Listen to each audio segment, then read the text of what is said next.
Ayo, ulang ya.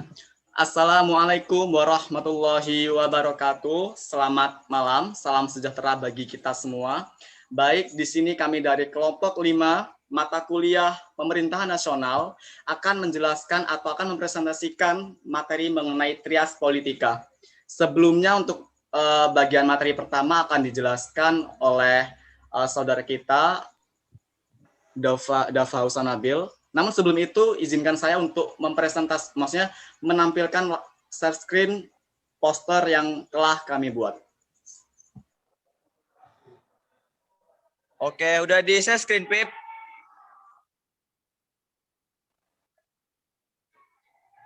Ya, terima kasih Afif. Jadi di sini saya akan menjelaskan apa itu trias politika. Trias politika sebenarnya kata tersebut berasal dari bahasa Yunani, yaitu tri artinya tiga, as artinya poros atau pusat, dan politika artinya adalah kekuasaan. Berdasarkan penggalan masing-masing kata tersebut, maka bisa ditarik secara garis besar bahwa trias politika ini yaitu pusat tiga kekuasaan dalam pemerintahan. Sebagai informasi pula, bahwa konsep trias politika awalnya berasal dari ide pokok demokrasi barat yang mulai berkembang di negara Eropa pada abad 17 dan 18 Masehi. Trias politika adalah sebuah teori yang menerapkan pembagian kekuasaan pemerintahan negara menjadi tiga jenis kekuasaan, yaitu kekuasaan legislatif, kekuasaan eksekutif, serta kekuasaan yudikatif. Trias politika pertama kali dikemukakan oleh Montesquieu, seorang pemikir politik asal Prancis. Saat ini, penerapan trias politika dilakukan di banyak negara, termasuk Indonesia. Montesquieu mengemukakan teori trias politika yang membagi kekuasaan pemerintahan menjadi tiga jenis. Teorinya ini kemudian banyak disadur dan diadopsi pada diskusi-diskusi mengenai pemerintahan dan diterapkan pada banyak konstitusi di seluruh dunia. Dalam buku karyanya, D.L. Everett Deslois, Montesquieu menjabarkan pembagian kekuasaan dalam suatu negara dan pemerintah dapat dibagi menjadi tiga jenis kekuasaan pada teori trias politika, meliputi kekuasaan pelaksanaan undang-undang, kekuasaan legislatif pembuat undang-undang, dan kekuasaan yudikatif atau kekuasaan kehakiman pengawas pelaksanaan undang-undang. Oke, itu saja mengenai trias politika yang bisa saya sampaikan. Terima kasih. Selanjutnya bisa dibacakan oleh teman saya, yaitu Anissa Triamanda.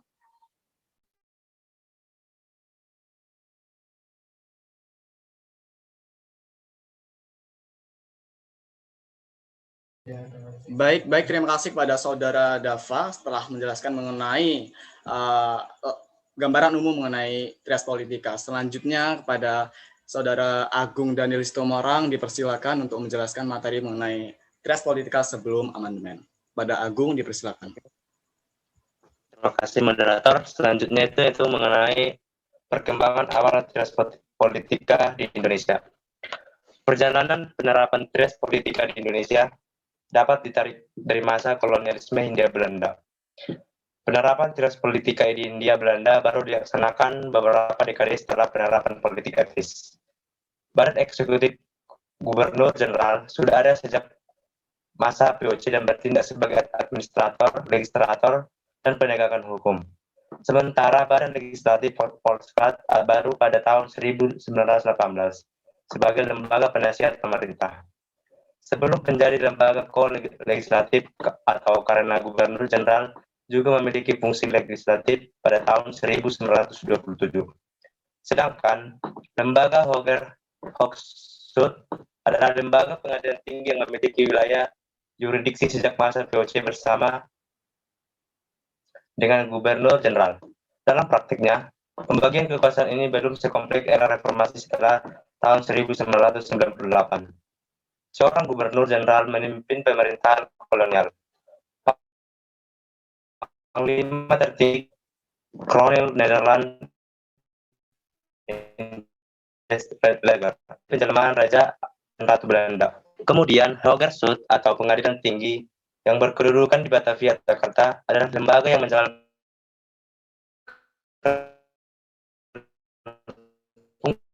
institusi kelas atau Dewan Rakyat sebagai lembaga bersaksi Gubernur Jenderal. Setelah kemerdekaan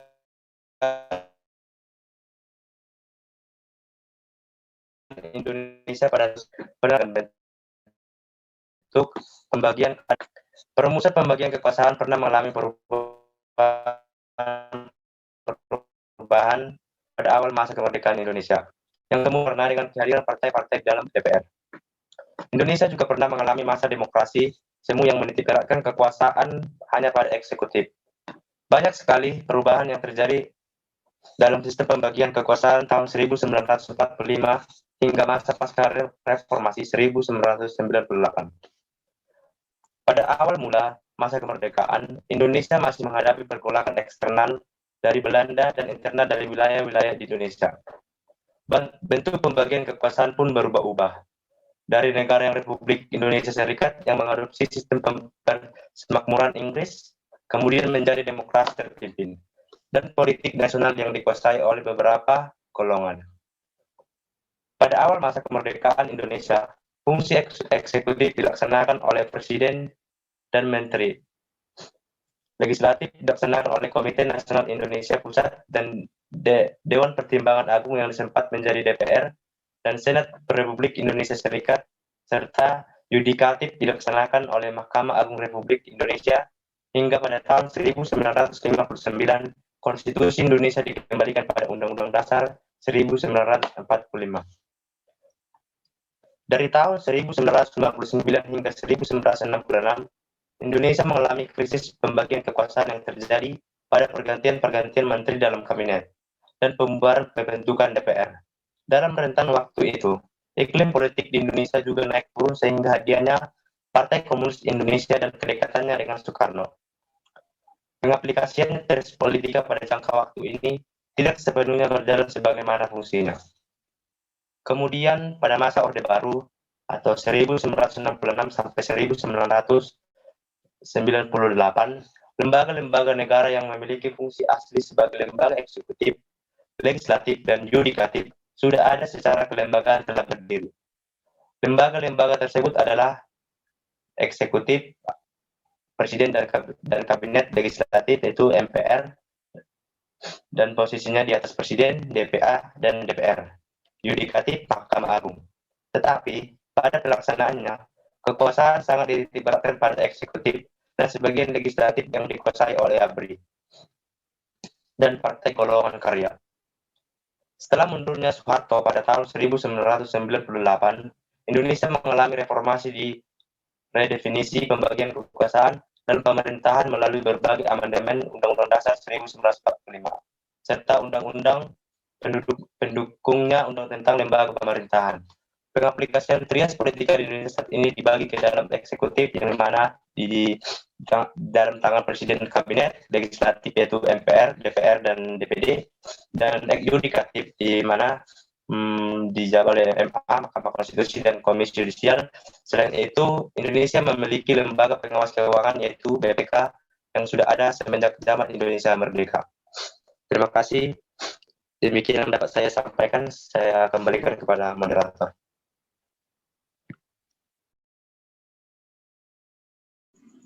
Baik, terima kasih kepada Saudara Agung yang telah menjelaskan mengenai trias politika sebelum amandemen. Kini saatnya saya untuk menjelaskan kelanjutan dari penjelasan Saudara Agung, yaitu trias politika setelah amandemen. Baik.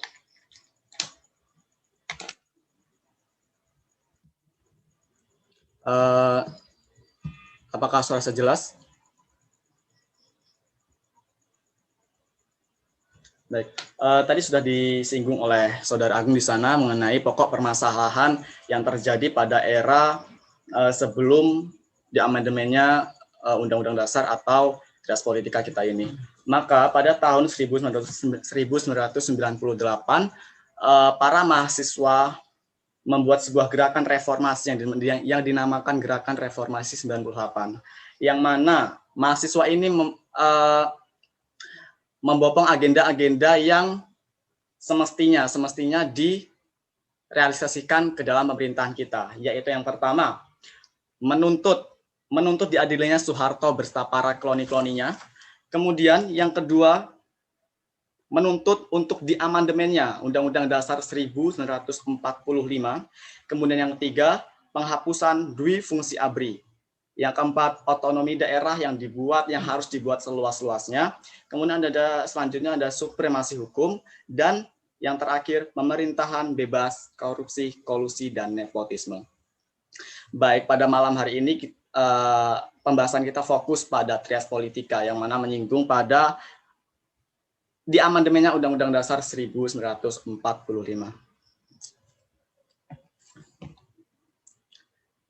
Amandemen Undang-Undang Dasar 1945 dilaksanakan selama 4 kali, dimulai dari tahun 1999 sampai tahun 2002. Di sini saya akan menjelaskan apa saja yang berubah. Yang pertama, amandemen yang dilaksanakan pertama kali pada Sidang Umum Majelis Permusyawaratan Rakyat pada 14 sampai 21 Oktober tahun 99. Ketua MPR kala itu adalah Amin Rais. Ada 9 dari 37 pasal di dalam Undang-Undang Dasar yang berubah. Salah satunya adalah pasal 7. Pada pasal ini, Presiden dan Wakil Presiden memegang masa jabatan 5 tahun dan dapat dipilih kembali. Aturan ini berubah menjadi Presiden dan Wakil Presiden memegang jabatan selama 5 tahun dan sesudahnya dapat dipilih kembali dalam jabatan yang sama. Artinya, pasal sebelumnya adalah dapat diartikan sebagai pasal karet, yang mana tidak menjelaskan spesifik rentan waktu dari dipilihnya kembali presiden tersebut. Sehingga pada amandemen ini, presiden dibatasi periodenya menjadi 2 kali saja, yaitu 10 tahun. Kemudian ada yang kedua, terjadi pada Sidang Umum MPR tanggal 7 sampai 8 Agustus tahun 2000, yang juga masih diketahui oleh Amin Rais. Pada perubahan ini yang paling kentara adalah soal desentralisasi pemerintahan. Pasal 18 Undang-Undang Dasar tahun 45 dalam amandemen kedua ini lebih mengakomodir bagaimana provinsi, kota, dan kabupaten bisa mengatur pemerintahan mereka sendiri. Jadi mereka memiliki otonomi yang luas. Kemudian ada juga dalam pasal 18 amandemen kedua juga menyebutkan pemerintahan daerah provinsi, daerah kabupaten, kota memiliki Dewan Perwakilan Rakyat Daerah yang anggota-anggotanya dipilih melalui pemilihan umum. Belet ini juga mengatur tentang pemilihan gubernur, wali kota, bupati secara demokratis. Kemudian pada pasal 19 dalam perubahan Undang-Undang Dasar tahun 45, yang kedua ini juga mengatur soal pemilihan umum untuk DPR. Kemudian yang ketiga pada tanggal 1 sampai 9 November tahun 2001. Amin Rais juga masih memimpin sidang menjadi ketua MPR pada periode ini. Pada perubahan yang ketiga ini terjadi banyak perubahan, seperti menghilangkan garis-garis besar haluan negara, kemudian ada mulai membuka pintu bagi pemilihan presiden atau pilpres secara demokratis. Selama ini kan presiden dipilih oleh MPR sebelum di amandemen, karena MPR yang memiliki kedudukan lembaga yang tinggi. Kemudian pada perubahan ketiga ini langsung dipilih oleh rakyat. Kemudian terakhir, amandemen Undang-Undang Dasar 1945 yang keempat terjadi pada masa sidang tanggal 1 sampai 11 Agustus 2002. Perubahan terakhir ini hanya menyempurnakan beberapa pasal saja, misalnya anggota MPR terdiri dari DPR dan DPD. Kemudian kita dari pasal-pasal yang sudah berubah tersebut kita realisasikan pada trias politika. Kita lihat sebelum amandemen yang memiliki kedudukan tertinggi adalah MPR, tapi setelah amandemen diubah menjadi sama rata atau check and balances. Di sini MPR tidak lagi sebagai lembaga tertinggi, dan dalam arti lain dia sudah sejajar dengan lembaga lainnya. Kemudian kedaulatan yang tadinya berada di tangan MPR, kedaulatan rakyat yang tadinya berada penuh di tangan MPR sudah diubah menjadi di tangan rakyat yang pelaksanaannya sesuai dengan Undang-Undang Dasar 1945. Kemudian yang ketiga, realisasi yang ketiga pada trias politika yaitu MPR terdiri dari DPR dan DPD, yang mana DPR mewakili kepentingan dari partai politiknya, sedangkan DPD mewakili kepentingan dari daerah-daerah masing-masing. sebelumnya komposisi dari MPR ini sendiri adalah DPR dan utusan golongan-golongan yang salah satunya adalah dari militer. Maka dari itu tadi dui fungsi dari ABRI dihapuskan agar tidak terlalu mendominasi legislatif. Kemudian ada lagi mencabut kekuasaan untuk membuat undang-undang dari presiden. Sebelum di amandemen, undang-undang itu dibuat oleh presiden karena presiden di sini memiliki eksekutif dominan yang mana mampu untuk membuat undang-undang. Sedangkan pada setelah amandemen DPR maksudnya presiden itu menyetujui rancangan undang-undang yang dibuat oleh DPR. Kemudian ada yang selanjutnya pembentukan DPD. Perlu kita ketahui juga bahwa perlunya pembentukan DPD ini karena untuk supaya aspirasi-aspirasi dari daerah-daerah tersampaikan kepada pusat. Karena yang sudah tadi saya jelaskan, DPD dan DPR sama-sama menduduki MPR. Kemudian ada dibubarkannya DPA. Kenapa sih kok DPA itu dibubarkan? Karena apa? Karena DPA kenyataannya tidak sejalan, tidak efektif. Pendapat dan sarannya tidak memiliki ikatan hukum apapun dan sering diabaikan oleh presiden. Anggotanya berisi para pensiunan pejabat dan sering dianggap diisi orang dekat dengan presiden.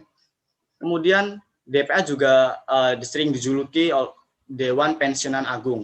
Kondisi ini tidak sepadan dengan status DPA sebagai lembaga tinggi negara. Makanya DPA dihapuskan. Kemudian ada pembentukan Mahkamah Konstitusi. Kenapa sih MK harus dibentuk? Karena dengan munculnya Mahkamah Konstitusi sebagai lembaga yang berdaya dimaksudkan sebagai penjaga kemurnian konstitusi kita. Dan berwenang mengadili pada tingkat pertama dan terakhir yang putusannya bersifat final untuk menguji UU terhadap Undang-Undang Dasar 1945. Selanjutnya ada pembentukan Komisi Yudisial. Pentingnya Komisi Yudisial di sini ialah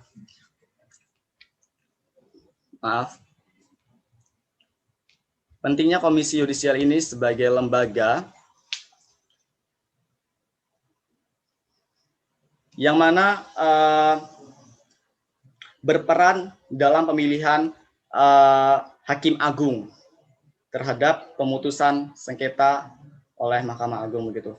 Kemudian ada yang selanjutnya penegasan kembali ketentuan pemerintahan daerah. Nah, baik. Itu tadi yang bisa saya jelaskan mengenai trias politika khususnya dan umumnya Undang-Undang Dasar 1945 yang telah diamandemen. Selanjutnya untuk materi selanjutnya yaitu eksekutif dan fungsinya yang akan dijelaskan oleh rekan saya yang akan dimulai dari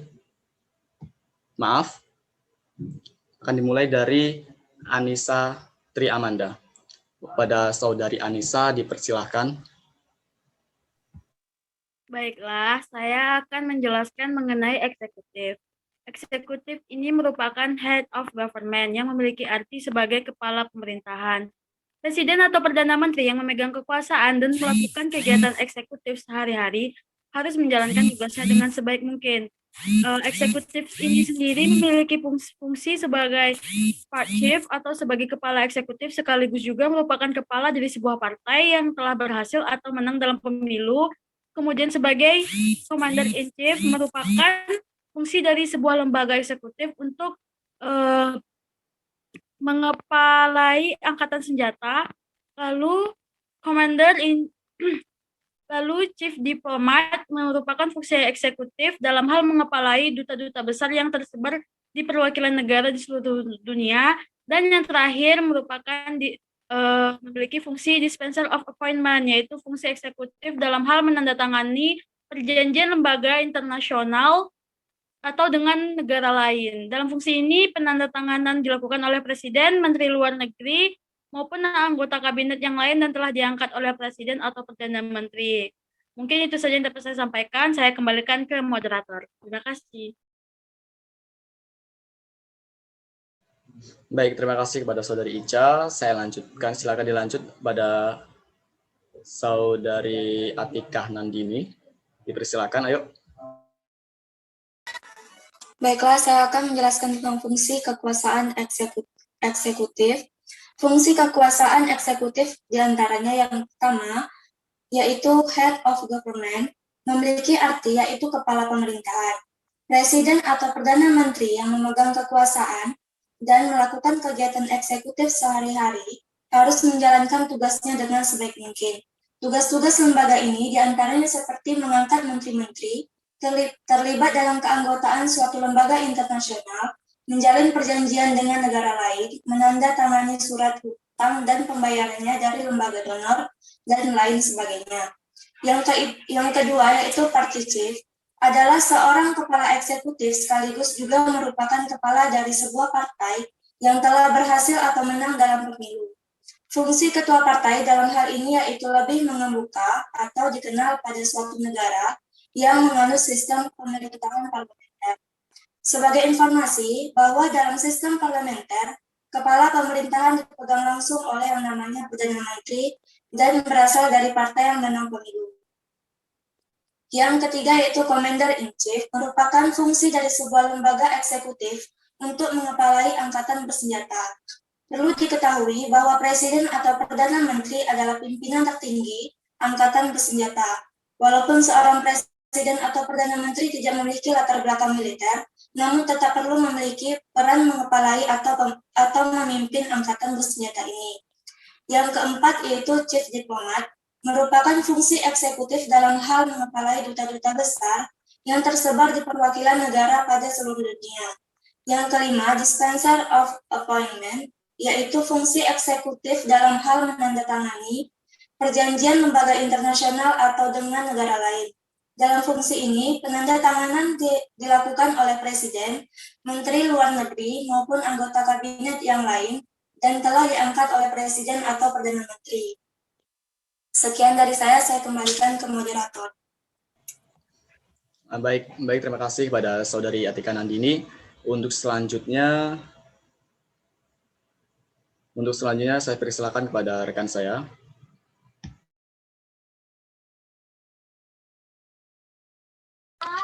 Baik, selanjutnya itu yudikatif. Terakhir, fungsi yudikatif di Indonesia dijalankan oleh Mahkamah Agung, Mahkamah Konstitusi, dan Komisi Yudisial. Mahkamah Agung adalah badan peradilan tertinggi di Indonesia yang membawai badan-badan pengadilan hukum di Indonesia. Kemudian, Mahkamah Konstitusi adalah lembaga pengawasan perundang-undangan di Indonesia, dan Komisi Yudisial bertindak sebagai pengawasan hakim-hakim di Indonesia. Selanjutnya, Mahkamah Agung. Mahkamah Agung adalah pemegang kekuasaan kehakiman tertinggi, yang lainnya adalah Mahkamah Konstitusi, dan tidak terpengaruhi oleh eksekutif dan yudikatif. Selanjutnya, Mahkamah Konstitusi. Selain Mahkamah Agung, Indonesia juga memiliki mahkamah yang bertugas untuk mengawasi legislasi hukum di Indonesia, yaitu MK. Keberadaan Mahkamah Konstitusi adalah buntut dari pemikiran panjang konstitusional yang baru dapat terselesaikan masa reformasinya, yang diatur dalam Undang-Undang Dasar 1945 Pasal 24 Ayat 2. Mahkamah Konstitusi adalah salah satu kekuasaan kehakiman selain Mahkamah Agung. Selanjutnya, Komisi Yudisial. Badan yudikatif terakhir adalah Komisi Yudisial. Komisi ini dibentuk dengan tujuan untuk mengawasi hakim-hakim agar tidak melanggar kode etik kehakiman. Keberadaan lembaga ini diatur dalam amandemen Undang-Undang Dasar 1945 tahun 2001. Pasal 24B dan Undang-Undang Nomor 18 2011 tentang perubahan atas Undang-Undang Nomor 22 tahun 2004 mengenai Komisi Yudisial. Selain bertindak sebagai pengawasan hakim, komisi ini juga bertugas untuk melakukan seleksi, peninjauan, dan pengajuan calon hakim agung ke DPR. Keberadaan badan ini adalah wujud pengawasan terhadap lembaga-lembaga penegakan hukum di Indonesia.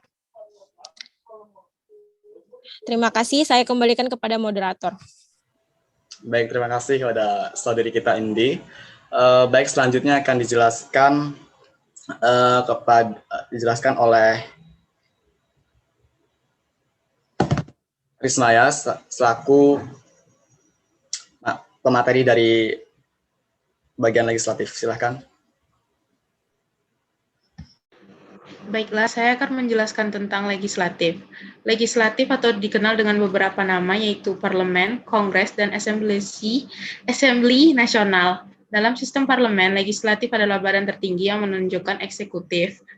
Namun, di dalam sistem presidensial, legislatif adalah cabang pemerintahan yang sama dan bebas dari eksekutif. Lembaga-lembaga dari legislatif ini adalah yang pertama MPR atau Majelis Perwakilan Rakyat. Setelah amandemen UUD 1945, MPR kini didefinisikan sebagai lembaga yang beranggotakan DPR dan DPD. Sedangkan sebelumnya MPR adalah penjelmaan rakyat Indonesia yang berisikan masyarakat dari golongan-golongan dan utusan-utusan di daerah di Indonesia. Lembaga ini berwenang untuk mengamandemen UUD, melantik, dan memberhentikan presiden dengan aturan yang berlaku. DPR dan DPD kemudian memiliki kewenangan dan tugas yang lebih spesifik dan menjadikan MPR sebagai lembaga legislatif dua kamar. Yang kedua, DPD. DPD adalah suatu badan perwakilan rakyat yang sebelumnya bernama utusan daerah dan berada di dalam MPR RI. Landasan hukum lembaga ini adalah UUD 1945 yang diamandemen, UU nomor 7 tahun 2017 dan UU nomor 2 tahun 2018 sebagai pengganti UU nomor 17 tahun 2018 mengenai MD3. Lembaga ini memiliki fungsi pengajuan usul pada pembuatan undang-undang tertentu dan turut serta mengawasi pelaksanaan undang-undang melalui perwakilan-perwakilan provinsi. Yang ketiga ada DPR, Dewan Perwakilan Rakyat. Keberadaan DPR RI saat ini diatur oleh Undang-Undang 1945 dan kemudian diatur dalam Undang-Undang Nomor 2 Tahun 2018 sebagai pengganti Undang-Undang Nomor 17 Tahun 2014. Anggota DPR RI dipilih langsung oleh rakyat dalam periode 5 tahun sekali. DPR memiliki fungsi legislatif dalam pembuatan undang-undang, fungsi persetujuan anggaran yang diajukan oleh Presiden, dan fungsi pengawasan undang-undang dan APBN. Selain itu, DPR juga memiliki beberapa hak. Hak tersebut adalah hak interpelasi atau hak meminta keterangan atas kebijakan pemerintah. Yang kedua, hak angket, yaitu hak menjelaskan pelaksanaan suatu undang-undang atau kebijakan pemerintah. Yang ketiga, hak imunitas, yaitu hak kekebalan hukum dan bebas dari tuntutan selama tidak melanggar tata tertib dan kode etika. Dan yang keempat adalah hak menyatakan pendapat atas kebijakan pemerintah, tindak lanjut pelaksanaan hak interpelasi dan hak angket, dan dugaan atas pelanggaran hukum yang dilakukan oleh Presiden dan wakilnya. Baiklah, sekian dari saya kembalikan kepada moderator. Baik, untuk penjelasan berikutnya mengenai fungsi dan tugas dari legislatif akan dijelaskan oleh saudara kita Bahri Mustaqim. Kepada Bahri Mustaqim dipersilakan. Baiklah, terima kasih kepada moderator. Baiklah, di sini saya akan menjelaskan mengenai fungsi kekuasaan legislatif. Sebelum saya masuk ke fungsi, saya akan menjelaskan secara singkat mengenai lembaga legislatif. Jadi lembaga legislatif itu adalah suatu lembaga yang terdapat pada suatu sistem pemerintahan yang memiliki wewenang untuk merumuskan dan membuat suatu peraturan, kebijakan, dan undang-undang pada suatu negara. Contohnya dari lembaga legislatif adalah MPR, DPR, dan DPD. Yang pertama, fungsi legislatif yaitu bertugas untuk membuat undang-undang sebagai informasi bahwa di negara Indonesia, undang-undang yang dikenal adalah Undang-Undang Sistem Pendidikan Nasional, Undang-Undang Ketenagakerjaan, Undang-Undang Penanaman Modal, Undang-Undang Guru dan Dosen, dan sebagainya. Undang-undang tersebut pada umumnya dibuat oleh anggota DPR setelah memperhatikan masukan dari level masyarakat. Dan fungsi yang kedua, badan legislatif ini harus siap untuk menjalankan tugasnya dan menampung aspirasi-aspirasi dari masyarakat. Dan perlu kita ketahui bahwa seorang anggota DPR atau lembaga legislatif biasanya mewakili antara 100.000 sampai dengan 400.000 orang yang ada di Indonesia, bahkan jutaan. Tentu saja orang yang terpilih tersebut harus mampu mengemban setiap amanat yang telah dilimpahkan kepada dirinya dengan tugas dan kewajiban sedemikian besar dari sedemikian banyak orang. Oleh karena itu sangat penting bagi seorang anggota DPR untuk melaksanakan amanat atau tanggung jawab yang telah diberikan kepada mereka, dan dia harus mampu menyuarakan di setiap kesempatan saat ia menjalankan tugasnya sebagai anggota dewan. Dan fungsi yang ketiga, lembaga legislatif ini berfungsi juga mengawasi jalannya pelaksanaan undang-undang oleh Presiden ataupun Perdana Menteri, dan segera mengkritik atau memberikan saran dan masukan jika terjadi ketidaksesuaian atau pelanggaran dalam pembuatan undang-undang. Dan fungsi yang keempat, yaitu fungsi lembaga legislatif ini ialah mengedukasi para anggota DPR khususnya untuk memberikan pendidikan politik yang baik pada masyarakat secara luas. Mungkin hanya itu yang bisa saya sampaikan. Saya kembalikan kepada moderator. Baik, terima kasih kepada Saudara Bahri Mustaqim. Maaf, tadi terlewat satu poin materi, yaitu fungsi dari yudikatif itu sendiri. Kepada Saudari Winzila dipersilakan untuk menyambung dari fungsi legislatif tadi.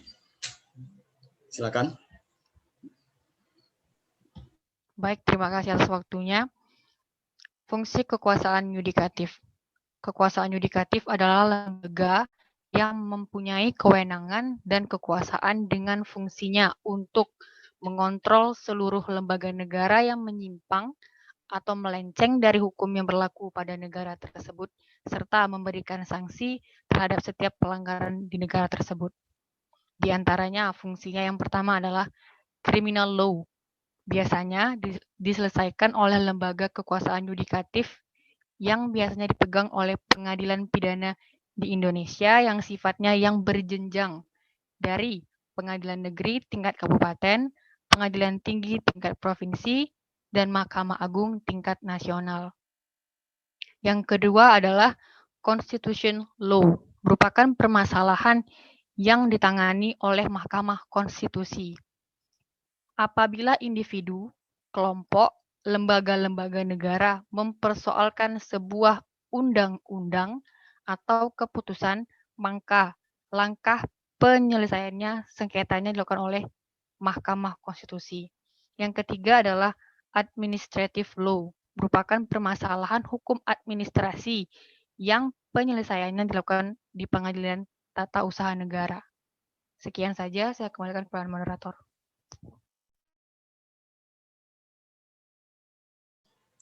Baik, terima kasih kepada Saudari Winzila. Selanjutnya mengenai tujuan dari trias politika itu sendiri, yang merupakan bahasan terakhir dari topik diskusi kita pada malam hari ini. Kepada Saudari Ninda Amelia, dipersilakan. Terima kasih, Apip. Baik, saya akan menjelaskan tujuan trias politika. Yang pertama adalah agar tidak ada pelimpahan wewenang atau kekuasaan terhadap orang yang sama, sehingga nanti dapat dihindari penyalahgunaan kekuasaan oleh orang-orang yang berkuasa namun tidak memiliki tanggung jawab yang benar. Yang kedua, membagi kekuasaan pemerintah terbagi menjadi 3 bentukan kekuasaan dengan harapan bahwa segala kegiatan pemerintahan negara tidak timpang, terhindar dari dampak korupsi pemerintahan, dan hal-hal yang dapat menimbulkan penyimpangan sosial. Terima kasih. Sekian, terima kasih. Baik, terima kasih kepada Saudari Ninda Amelia telah memberikan penjelasan mengenai tujuan trias politika. Baik, pembahasan tadi merupakan pembahasan terakhir kita pada poin diskusi trias politika. Semoga beberapa penjelasan yang dapat kami sampaikan tadi dapat menambah wawasan bagi para penonton atau bagi kita semua, dan memberi manfaat jangka panjang bagi kita ke depannya. Jika ada salah kata, perbuatan, maupun perilaku yang kami lakukan dan tidak membuat nyaman para penonton, kami mohon maaf. Kepada Allah kami mohon ampun. Kami akhiri. Wassalamualaikum warahmatullahi wabarakatuh. Selamat malam.